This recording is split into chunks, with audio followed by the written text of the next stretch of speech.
मैं स्टेज पे गई काफी अच्छे प्रिपेयर्ड होके। स्टार्ट किया मैंने अपना स्पीच बोलना। मैंने 1 मिनट बोला, उसके बाद मैंने ऑडियंस को देखा और मुझे ऐसे लगा कि मैं जंगल में खड़ी हूँ, मेरे आसपास सिर्फ शेर है जो मुझे खाने वाले हैं। मैं शिवर कर रही थी, मुझे कुछ नहीं समझ आ रहा था। सामने मैंने देखा ऑडियंस में लोग हंस रहे थे, पीछे मेरी टीममेट्स मुझसे बहुत ज्यादा गुस्सा थी।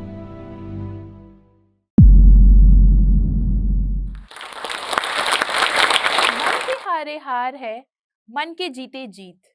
सफल आदमी वो नहीं है जो कभी हारता नहीं है। सफल आदमी वो है जो हार के भी वापस ट्राई करता है। नमस्ते, मेरा नाम मुस्कान है और मैं एक पब्लिक स्पीकिंग और स्पोकन इंग्लिश कोच हूँ। ऐसी कहावतें, कोट्स आप सबने बहुत सुनी होगी। मैंने भी सुनी थी जब मैं बचपन में थी। पर इसका असली मतलब मुझे अब समझ में आया है जब मैं बड़ी हुई हूँ। पर ऐसा क्यों? मैं आपको बताती हूँ। बचपन से ही मेरे लाइफ में सिर्फ एक ही प्लान था, प्लान ए। जो ये था स्कूल में अच्छे मार्क्स लेके आना, फिर बड़े होके अच्छा कॉलेज में जाना, जॉब करना थोड़े सालों और फिर फैमिली बिजनेस ज्वाइन करना। प्लान बी तो कभी सोचा ही नहीं था। और बचपन से ही मैं वो टॉप 3 वाली स्टूडेंट जैसी हूँ जो 90% के अबव लेके आती हूँ और हमेशा स्कूल में टॉपर जैसे रही हूँ। तो यूजुअली क्या होता है टॉपर्स के साथ? उन्हें बोला जाता है जाओ तुम इसमें भी पार्टिसिपेट कर लो, उस करिकुलर एक्टिविटी में भी पार्टिसिपेट कर लो। वैसे ही मेरे साथ 6th स्टैंडर्ड में हुआ। जब मैं 6th में थी मुझे बोला गया मुस्कान तुम्हें रिप्रेजेंट करना है अपने हाउस रेड हाउस को डिबेट कंपटीशन में। अब लिखने में तो मैं हमेशा से ही अच्छी थी, तो मैंने बहुत अच्छी स्पीच लिखी। 2 हफ्ते उसे प्रैक्टिस किया और मैं रेडी थी स्टेज पे वो ट्रॉफी जीतने के लिए रेड हाउस के लिए। पर मुझे क्या पता था वो दिन सब कुछ चेंज हो जाएगा मेरे लिए। मैं स्टेज पे गई काफी अच्छे प्रिपेयर्ड होके।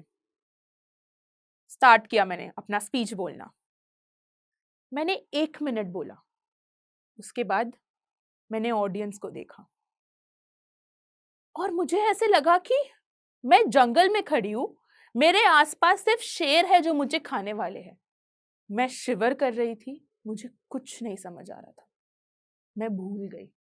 मैंने बहुत कोशिश की उस मोमेंट पे अपनी पूरी की पूरी स्पीच याद करना जो मैंने उस पेपर पे लिखा था, बट मुझे कुछ भी याद नहीं आ रहा था। सामने मैंने देखा ऑडियंस में लोग हंस रहे थे, पीछे मेरी टीममेट्स मुझसे बहुत ज्यादा गुस्सा थे। उस समय मैंने सिर्फ और सिर्फ हेल्पलेस फील किया। मुझे नहीं समझ में आया मैं क्या करूं। मैं वापस गई पीछे और मैंने सिर्फ रोया है उस दिन। उस दिन से मैंने एक चीज जरूर ठान लिया था, मैं स्टेज पे कभी जिंदगी में नहीं जाऊंगी। वो 6th स्टैंडर्ड वाली मुस्कान ने इतना बड़ा डिसीजन लिया। क्यों? क्योंकि उसे डर हो गया कि अगले बार वो स्टेज पे जाएगी तो उसके साथ एग्जैक्टली सेम चीज होगी। मैंने स्टार्ट की अपनी जर्नी उस दिन से पब्लिक स्पीकिंग नहीं करने की। मुझे बहुत अपॉर्चुनिटीज मिले कि मुस्कान जाके इंट्रोडक्शन दे दो, कोई गेस्ट का वेलकम कर दो। मैं जाती थी स्टेज पे, लेकिन पूरे की पूरी 100% स्क्रिप्ट के साथ और लाइन बाय लाइन देख देख के मैं बोलती थी स्टेज पे। क्यों? क्योंकि मुझे ये डर था अगर एक लाइन इधर से उधर हो गया या मैंने थैंक यू के बदले वेलकम बोल दिया तो क्या होगा मेरे साथ। बस जर्नी ऐसे चलती रही। 10th में मेरे 96% आए और मेरे घर वाले काफी खुश थे, मैं भी खुश थी। बट मुझे लाइफ में कहीं ना कहीं चैलेंजेस बहुत पसंद है और मैंने अपना स्कूल चेंज करने का चैलेंज लिया। वो स्कूल चेंज करना मेरी लाइफ का काफी अच्छा डिसीजन था क्योंकि मैं नए लोगों से मिली, मैंने इंटरेक्शन किए, मैंने दूसरे स्कूलों में जाके पार्टिसिपेट करने लगा। अब जो क्वेश्चन सबको पूछा जाता है, मुस्कान 12th के बाद क्या करना है तुम्हें, ये क्वेश्चन मेरे पापा ने मुझे पूछा। उस समय सूट्स जो काफी नोन सीरीज है वो बहुत ज्यादा फेमस था और मैं specially Harvey Specter and Mike Ross से काफी अटैच थी। तो मैंने बोला कि मुझे वो इंस्पिरेशन लगते हैं, मुझे तो लॉयर ही बनना है। तो 12th में मैंने अपने स्कूल पढ़ाई के साथ साथ लॉ की कोचिंग ली। बस ऐसे ही चल रही थी जिंदगी, बट पब्लिक स्पीकिंग फिर भी नहीं। मेरे 12th के रिजल्ट आए, मुझे 91% मिले और मैं चली गई पुणे, क्योंकि मेरा सिलेक्शन कॉल का इंटरव्यू था। Symbiosis college of law. Interview start हुआ। एक प्रेशर टेस्ट क्वेश्चन था जो मेरे सामने आया, और वो क्वेश्चन ये था, मुस्कान तुम्हारे पास कोई सर्टिफिकेट्स ही नहीं है डिबेट के, ओरेशन के, एलिक्यूशन के, तो तुम्हें पसंद नहीं है क्या ये? मैंने बोला कि मुझे तो डर लगता है इससे। ये आंसर सुन के वो इंटरव्यूअर ज्यादा इम्प्रेस नहीं हुए। उन्होंने बोला तो फिर तुम कोर्ट पे केसेस कैसे लड़ोगी? मैंने बोला वो तो मैंने सोचा ही नहीं। बस इंटरव्यू खत्म हुआ, एक दो क्वेश्चंस पूछ के मैं बाहर चली गई। मैंने अपने पापा को बोला मुझे लॉ नहीं करना है। वो थोड़े कंफ्यूज थे कि क्या रीजन है। मैंने बहुत बड़े बड़े बहाने दिए। मैंने बोला 4 साल का कोर्स है पापा, कैसे कंप्लीट होगा, इतना पढ़ाई करना पड़ेगा, एकदम नहीं होगा कंप्लीट। बट मैंने सच बहाना उन्हें नहीं दिया। उस दिन मुझे रियलाइज हुआ कि पब्लिक स्पीकिंग का जो फियर है वो इतना ज़्यादा स्ट्रॉन्ग है मेरे लिए। एक हफ्ते बाद रिजल्ट्स भी आ गए और मेरा सिलेक्शन हो गया था सिम्बायोसिस लॉ कॉलेज में। बट मैंने घर वालों को नहीं बताया, क्योंकि मुझे बहुत डर था। मैंने घर वालों को बोला शायद से हमें दूसरा करियर ऑप्शन चूज करना चाहिए।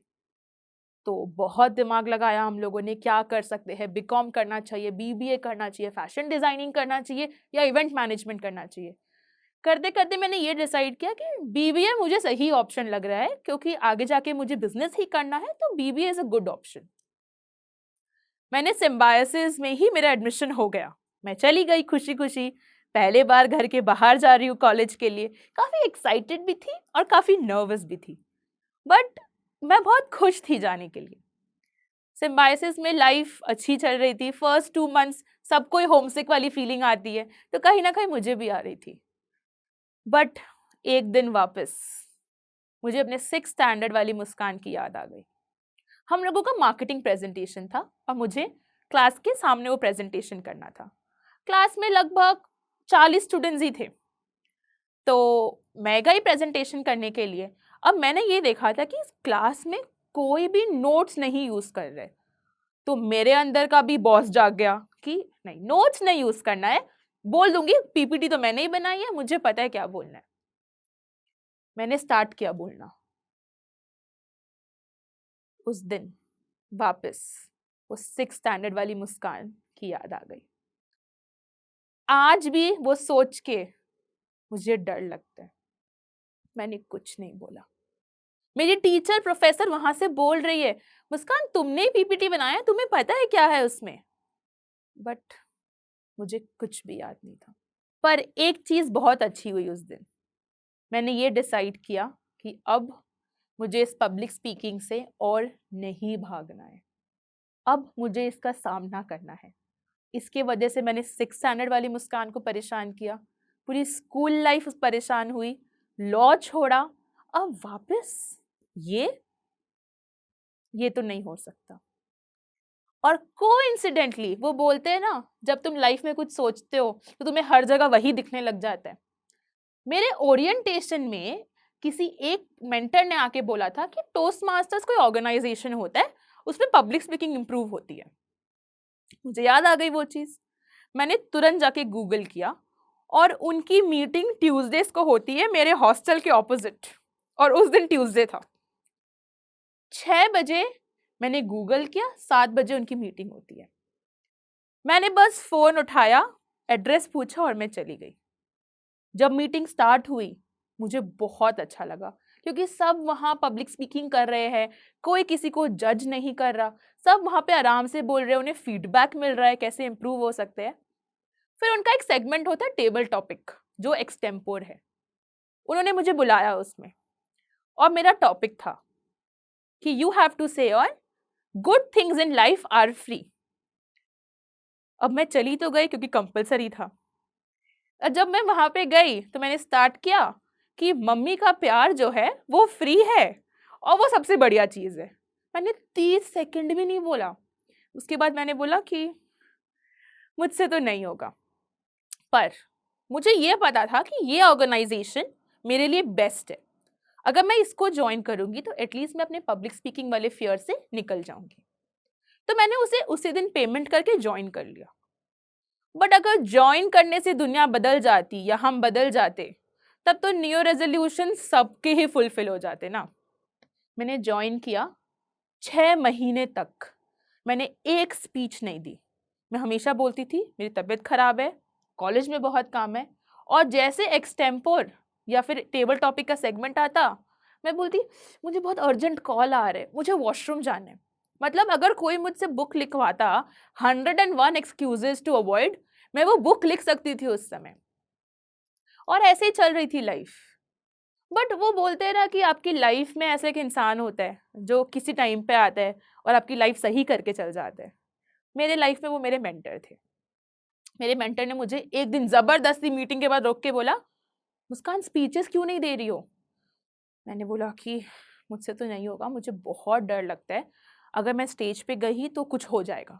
उन्होंने बोला क्या होगा? What is the worst that will happen? I told मैं भूल जाऊंगी, मैं ब्लैंक हो जाऊंगी, मैं शिवर करूंगी और लोग हंसेंगे मेरे पे। तो उनका सिंपल सा रिप्लाई था, लोग अब भी तुम पे हंस ही रहे हैं मुस्कान, तुम स्पीचेस नहीं दे रही हो, 6 महीने हो गए तुम्हें, क्या होगा, भूल जाओगी ना, लेकिन वापस स्टार्ट भी तो कर सकती हो उसके बाद। करेजियस वो होता है जो वापस हार के बाद भी ट्राई करता है, ऐसा नहीं जो एक बार में परफेक्शनिस्ट हो जाता है। कहीं ना कहीं इस बात ने थोड़ा तो पर्सपेक्टिव चेंज किया था। तो नेक्स्ट मीटिंग मैंने डिसाइड किया कि अब मैं स्पीच दे दूंगी। मैं गई स्टेज पे, मैंने 6 मिनट बोला उस दिन। 6 मिनट। ऐसा नहीं है कि मैं एकदम परफेक्ट थी, मैं रुकी, मैं भूली, मैंने फंबल किया, मैं बहुत बार स्टैमर किया, बट मैंने वो स्पीच कंप्लीट की। और उस दिन स्पीच के बाद मैं सिर्फ और सिर्फ रोई हूँ, क्योंकि वो 6 स्टैंडर्ड वाली मुस्कान जो है, उस दिन उसे बहुत प्राउड फील कराया मैंने कि आई डिड नॉट रन। मैंने फेस किया वो चैलेंज और मैंने बोला। उस दिन के बाद मैंने ठान लिया कि चाहे कुछ भी हो जाए, चाहे मैं भूलूं स्टेज पे, चाहे मैं हकलाऊं या मैं कुछ भी हो, मैं अपने स्पीचेस रेगुलरली दूंगी। 2 साल के अंदर अंदर मैंने 40 से 50 स्पीचेस दिए। हमेशा कोई ना कोई प्रॉब्लम होती थी, बट मेरा confidence day by day, day by day, day by day increase होने लगा। और मैं कहीं ना कहीं बन गई लोगों के हिसाब से अ बॉर्न स्पीकर। बट क्या बॉर्न स्पीकर कुछ होता है? एक बार मैं कहीं इंटरव्यू दे रही थी, वहां मुझे उन्होंने बोला, वाह Muskan, you are a born speaker. मैंने उनको बोला थैंक यू, बट मैं एक बॉर्न स्पीकर नहीं हूँ। मैंने ये चीज सीखा है। मैं जानती हूँ कितना स्ट्रगल है लोगों के सामने बोलने का, तो मैं एक लर्नड स्पीकर हूँ। फिर ऐसे ही 2 इयर्स मैंने बहुत पब्लिक स्पीकिंग किया, मैं अच्छी हो गई, मैंने काफ़ी कॉर्पोरेट्स में जाके फिर ट्रेन करने लगी टोस्ट मास्टर्स के थ्रू, जैसे PwC, मास्टर कार्ड। बट इसको करियर बनाना क्या मैंने सोचा था? कभी नहीं। बिकॉज मेरा श्योर था कि मैं कॉलेज में जाके मुझे प्लेसमेंट में बैठना है, मुझे जॉब लेनी है, because plan A in mind. College में मेरी जॉब लग गई, बहुत अच्छे ऑर्गेनाइजेशन में, बट अगेन जिंदगी को कुछ और ही करवाना था मुझसे। कोविड आ गया 2020। मैं सिर्फ 10 दिन के लिए घर आई थी क्योंकि छुट्टियां थी, और मैं कभी पुणे जा ही नहीं पाई उसके बाद। और कुछ फैमिली रीजंस की वजह से मुझे 1 साल अपना ज्वाइनिंग पोस्टपोन करना पड़ा। तो मैं क्या थी उस समय? एक स्टूडेंट जो 10th में 12th में 90% प्लस मार्क्स लेके आई है, कॉलेज में 8.9 CGPA plus, public speaking very good, but घर पे unemployed. That is the term जो मेरे पास लेबल था, क्योंकि मुझे समझ ही नहीं आ रहा था मुझे करना क्या है। मैं कुछ ना कुछ इंटर्नशिप्स कर रही थी, एक्टिविटीज कर रही थी ताकि पैसे आते रहे, इंडिपेंडेंट रहूं, बट वो सेटिस्फैक्शन बिल्कुल नहीं था। लेकिन एक चीज कांस्टेंट थी, वो थी टोस्ट मास्टर्स। मैं बहुत सारी मीटिंग्स अटेंड कर रही थी, वहां ट्रेनिंग्स दे रही थी, और मैं उस वहां पे आगे बढ़ रही थी। तो एक दिन मेरी चाची ने मुझे ऐसे ही बोल दिया, तुम लोगों को पब्लिक स्पीकिंग ट्रेनिंग क्यों नहीं कराती? पहले तो मैं हंसी इस बात पे कि क्या बोल रहे हो आप। फिर मैंने सोचा, फिर मुझे लगा ट्राई करने में कुछ प्रॉब्लम तो है नहीं।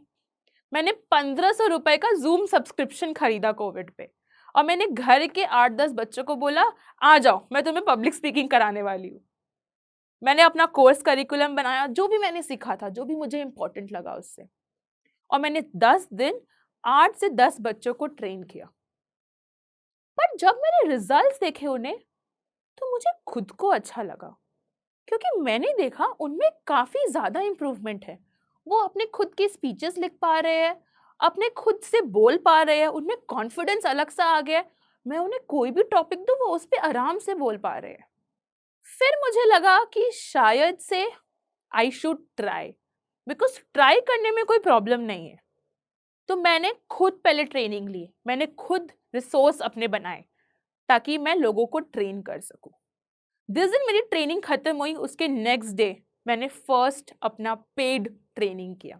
12 बच्चे थे उसमें, और आप बिलीव नहीं करोगे, वो 12 बच्चों के रिजल्ट्स इतने ट्रिमेंडस थे कि मैंने एक साल में 2500 बच्चों को ऑनलाइन ग्लोबली ट्रेन किया। अब मुझे रियलाइज हो गया था कि कुछ ना कुछ इसमें बात जरूर है। पहले मेरे घर वालों को लगा कि क्या ये सही प्रोफेशन है। मेरे घर वाले बहुत सपोर्टिव है बचपन से, बट एक ऐसा नया profession of a soft skill trainer, public speaking coach, कहीं ना कहीं उनमें भी कंफ्यूजन था कि क्या ये वर्क करेगा।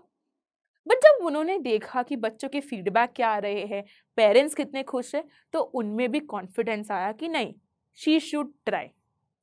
ऐसे करते करते मैं बढ़ते गई, और उस समय रील्स का जमाना काफी ज्यादा था। मेरे फ्रेंड्स ने बोला, मुस्कान तुम रील क्यों नहीं बनाती हो? मैंने बोला, मैं डांस तो नहीं कर सकती।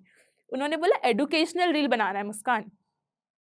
तो मुझे लगा कि ट्राई कर सकती हूँ। पहला रील जब मैंने शूट किया, आज भी मैं उस वीडियो को देखती हूँ तो मुझे हंसी आती है। बट मैंने 1 ईयर तक कंसिस्टेंटली रील्स बनाए, और उससे मुझे बहुत क्लाइंट्स मिले।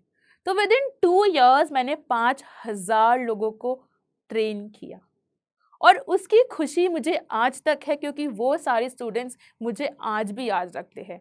उनके कॉल्स मुझे आज भी आते हैं जब वो कोई एलिक्यूशन या कोई डिबेट में जीतते हैं। उससे ज़्यादा फुलफिलिंग और मोटिवेटिंग कुछ नहीं है। अब लाइफ तो आगे बढ़ानी है। 2022 से 2022 हो गया। अब धीरे धीरे सब कुछ ऑफलाइन स्टार्ट होने लगा। तो मेरे पापा ने मुझे पूछा कि अब तुम्हें जॉब के लिए जाना, तुम जा सकती हो।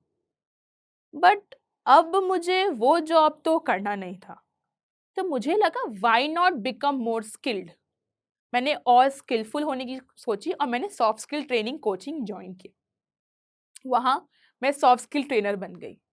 उससे मैंने कॉलेज और एम्प्लॉयज को ट्रेन करना स्टार्ट किया।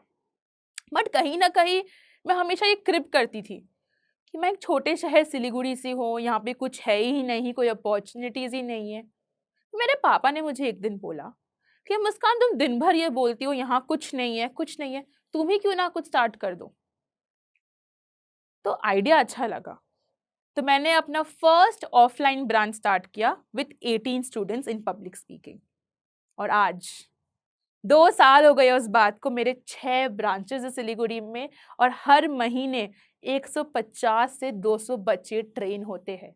और मैं इतनी थैंकफुल हूँ मेरे योर वॉइस के ट्रेनर्स को, क्योंकि वो हर दिन ये कोशिश करते हैं कि कैसे बच्चे एम्पावर्ड हो सके, कैसे बच्चे इंडिपेंडेंट हो सके और अपनी बातें सामने रख सके।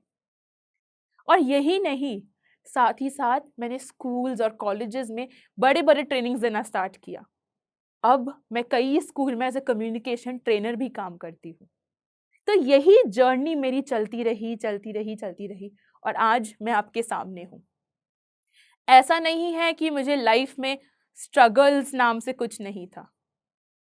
काफी बड़ा स्ट्रगल जो मेरी लाइफ में ये था कि मुस्कान तुम इतनी छोटी हो, you are just a 24-25 year old, तुम हमें क्या ट्रेन करोगी। तो मैं हमेशा वहां बोलती हूँ कि age is just a number. आपका एक्सपीरियंस नहीं, आपका एक्सपोजर मैटर करता है, कि आपने कितने लोगों से मिले हो, आपने कितनी ट्रेनिंग ली है, वो मैटर करता है। मैं काफी आसानी से कोई भी एज ग्रुप के साथ मिल सकती हूँ, बात कर सकती हूँ, उन्हें ट्रेन कर सकती हूँ। क्यों? क्योंकि age is just a number. आपका एक्सपीरियंस से ज्यादा आजकल एक्सपोजर मैटर करता है। आप कितने लोगों से मिले हो, कितना आप बातें करते हो, कितने आपने ट्रेनिंग्स ली है, कितने अपने आप को रिसोर्सफुल किया है, ये सब मिलके आपका एक्सपोजर काउंट होता है। तो ये सोचना कि बिकॉज मैं 24-25 ईयर ओल्ड हूँ, मैं इस फील्ड में आगे नहीं बढ़ सकती, ऐसा नहीं है। आप बढ़ सकते हो। आपको बस ये डिसाइड करना है कब। ये सब करते करते करते आज मैं एक एंटरप्रेन्योर हूँ, एक पब्लिक स्पीकिंग कोच हूँ और एक स्पोकन इंग्लिश कोच हूँ। ये सब इसलिए ही पॉसिबल हुआ क्योंकि मैंने डिसाइड किया कि मुझे करना है। जब तक मैं भाग रही थी, मैं पीछे अटकी हुई थी, मैं आगे नहीं बढ़ पा रही थी। अगर आज मैं वो 6 स्टैंडर्ड वाली मुस्कान के बारे में सोचूं, वो सिर्फ और सिर्फ प्राउड है। बट अगर मैं इस चीज़ से हमेशा भागती रहती तो शायद मैं आज आपके सामने खड़ी भी नहीं हो पाती। और लाइफ में जो प्लान ए की मैं बात करती थी, well life has many plans for you. आपके पास प्लान सी है, प्लान डी है, प्लान ई है। आपके ऊपर है कि आपको अपने लाइफ को कैसे बढ़ाना है। हमेशा हम लोग टाइम वेस्ट करते हैं प्लानिंग करने में, परफेक्शन करने में, कि नहीं सब कुछ एकदम परफेक्शन होना चाहिए। क्या ज़रूरी है कि आप स्टार्ट तो करो। आप स्टार्ट करोगे, आपके स्ट्रगल्स आएंगे, हर्डल्स आएंगे, आप सीख लोगे। आप सीख लोगे कैसे उसको उभर के आपको आगे जाना है। बट आप ट्राई नहीं करोगे तो आगे बढ़ना बहुत मुश्किल है। और मैं बस यही बोलना चाहती हूँ जो मैंने स्टार्टिंग में बोला था, मन के हारे हार है, मन के जीते जीत। अगर आप मन में ठान लेते हो मुझे आगे बढ़ना है, मुझे करना है, दुनिया की कोई ताकत आपको रोक नहीं सकती। ये सब हम लोग बचपन में सुनते थे, मैंने जैसे बताया था आपको। बट अगर आप उसको एक्चुअली अप्लाई करना स्टार्ट करो, आपको यही लगेगा ये सब कितना सही है। आज बिकॉज मैंने ये सोचा कि मुझे आगे बढ़ना है, मुझे ग्रोथ चाहिए, मुझे डेवलपमेंट चाहिए अपनी लाइफ में, इसलिए मैं आज 20,000 लोगों से ज़्यादा को लोगों को ट्रेन कर चुकी हूँ। मेरे 6 ब्रांचेज है, मैं फ्रेंचाइजी स्टार्ट कर रही हूँ। मैंने इतने बड़े बड़े इंस्टीट्यूशंस जैसे IIT बॉम्बे, PWC, जेवियर्स, ये सब जगह ट्रेन किया है। क्यों? क्योंकि मैंने यही सोचा मुझे रुकना नहीं है, मुझे सिर्फ और सिर्फ आगे बढ़ना है। तो आप सभी के लिए मैं कुछ टिप्स देना चाहूंगी जिससे आप भी एक बेटर कम्युनिकेटर और एक बेटर पर्सन बन सकते हो इन लाइफ। क्योंकि मुझे ऐसा लगता है आप कितना भी करियर में आगे बढ़ जाओ, आप कितना भी कुछ कर लो, एक better person is should be your goal every single time. उसके लिए लोगों से मिलो, अपने कंफर्ट जोन से बाहर निकलने की कोशिश करो, ऑर्गेनाइजेशंस ज्वाइन करो, क्लब्स ज्वाइन करो, बिकॉज आपको वहां पे अपने पर्सपेक्टिव से भी अलग पर्सपेक्टिव सुनने मिलेगा। आप ये समझोगे कि लाइफ सिर्फ ऐसे ही नहीं चलती, ऐसे भी चल सकती है। लोग सिर्फ ऐसे ही नहीं देखते, ऐसे भी देख सकते हैं। साथ ही साथ लोगों से कनेक्ट करना स्टार्ट करो। सिर्फ ये नहीं कि अच्छा बिजनेस कार्ड एक्सचेंज कर लिया, पर्सनल टच ऐड करो, उनसे पूछो, उनकी स्टोरी जानो। बिकॉज कहीं ना कहीं सब रेडी है अपनी स्टोरी बताने के लिए, बट कोई पूछने वाला नहीं है। तो जब आप सामने वाले की स्टोरी जानोगे, वो भी इंटरेस्टेड रहेंगे आपको जानने के लिए। और लास्ट, स्टार्ट टुडे। मंडे का वेट मत करो, नेक्स्ट मंथ का वेट मत करो, नेक्स्ट ईयर का वेट मत करो, आज ही स्टार्ट करो। जिस दिन आप सोच लोगे कि मुझे ये करना है, मुझे बेटर होना है पब्लिक स्पीकिंग में, उसी दिन आप खुद ही ढूंढने लग जाओगे कि मैं कैसे बेटर हो सकता हूँ। आप टोस्ट मास्टर्स ज्वाइन कर सकते हो, आप लोगों से बात करना स्टार्ट कर सकते हो, ChatGPT यूज करके टॉपिक्स निकाल के रिकॉर्ड कर सकते हो वीडियोस। कितने ऑप्शंस है। हम लोग एक ऐसे वर्ल्ड में रह रहे हैं जो ऑप्शंस की कमी नहीं है। हर कंपनी कुछ ना कुछ सप्लाई कर रही है ऑप्शंस, जिससे आप बेटर बन सकते हो। बट पॉइंट ये है, आपको वो ढूंढना है। That is it. Thank you. क्या सारी स्किल्स होने के बाद भी सिर्फ आपकी पुअर कम्युनिकेशन स्किल्स की वजह से लोग आपको अनएजुकेटेड समझते हैं?